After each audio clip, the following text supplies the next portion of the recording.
পড়াশোনার জন্য সারা পৃথিবীতে যতগুলো সিস্টেম আসছে তার মধ্যে যদি আমি বলি নাম্বার 1 সিস্টেম, সেটা হচ্ছে হাফেজি পড়ার সিস্টেম। কিভাবে সেটা বলি, যে কোনো শিক্ষার্থী যে কোনো সময় সেরা স্টুডেন্ট হইতে পারে। জাস্ট একটা ফর্মুলা লাগবে, একটা ফর্মুলা। সেই ফর্মুলাটা কি? ধরা যাক সে আজকে থেকে পড়া শুরু করছে, আজকে থেকে সে পড়ছে।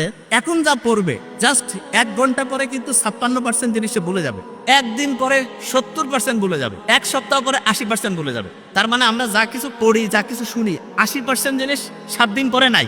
অথচ কোরআন শরীফ যারা পড়ে তারা দেখা যায় যে গোটাল কোরআনের 30টা পারা একদম A to Z মুখস্থ না। তারা কিভাবে খেয়াল রাখে? কেউ যদি হাফেজি পড়াটা দেখে, দেখবে যে হাফেজিতে যারা পড়ে ভোরের টাইমে তারা একটু পড়ে এবং সকালে আবার একটু পড়ে, পড়ার পরে দুপুরের পর থেকে তারা রিভিশন দেয়, মাগরিবের পরে তারা রিভিশন দেয়, এশার পরেও রিভিশন।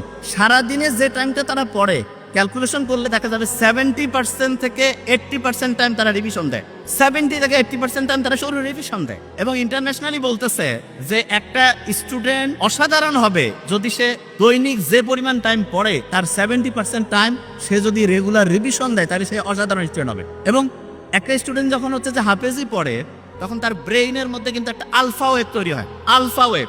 এবং এই ওয়েভটা এমন, একটা পৃষ্ঠা পড়তে লাগতেছে ধরলাম যে 10 মিনিট। আপনি যদি আলফা ওয়েভে পড়েন, আলফা ওয়েভ ব্রেইনের মধ্যে, তাহলে আল্লাহর রহমতে আপনার ওই পড়াটা 2 থেকে 3 মিনিটে হবে। তার মানে স্বাভাবিকভাবে একটা পড়া আপনি যেই স্পিডে পড়েন, আলফা ওয়েভ থাকলে তার থেকে 4 থেকে 5 গুণ বেশি স্পিডে আপনি আল্লাহর রহমতে পড়তে পারবেন। তাহলে যারা কোরআনের হাফেজিতে পড়ে তারা কিন্তু ব্রেইনে আলফা ওয়েভ তৈরিটা অটোমেটেড হয়। ওই যে আমি যখন কোরআন তেলাওয়াত আমরা শুনলাম তখন একটা ভালো লাগছে না সবার? কোরআন যখন শুনলাম কি কারণে ভালো লাগলো? কারণ কোরআনের আয়াতগুলো আল্লাহ এমন ভাবে অ্যাসেম্বল করছেন, যখনই আমরা শুনি তখন ব্রেইনটা কুল ডাউন হয়। এবং ব্রেইনটা কুল ডাউন হয়ে গেলে ব্রেইনের মধ্যে প্রতি মুহূর্তে যে হচ্ছে বিভিন্ন ঢেউ আছে, ঢেউটা এমন লেভেলে আসে যেটার নাম হচ্ছে আলফা ঢেউ। এবং এই ঢেউটা ব্রেইনের জন্য খুব উপকারী।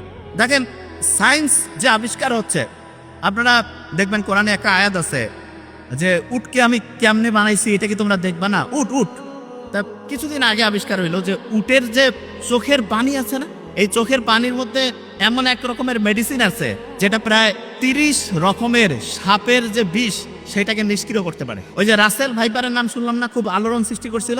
সেই রাসেল ভাইপারের যে বিষ ভয়ঙ্কর, মুহূর্তের মধ্যে মানুষকে ধ্বংস করে ফেলে, সেই বিষকেও নিষ্ক্রিয় করার ক্ষমতা বিজ্ঞানে দেখছে যে উটের যে চোখের পানি সেটার মধ্যে আছে। আল্লাহ যে বলছে যে উটকে আমি কিভাবে বানিয়েছি সেটা কি তোমরা দেখবা না? কি অসাধারণ! আল্লাহর কথাগুলো এখন বিজ্ঞানীরা দেখতেছে, যা কিছু বলে গেছে প্রত্যেকটাই সায়েন্সের সর্বোচ্চ লেভেলে।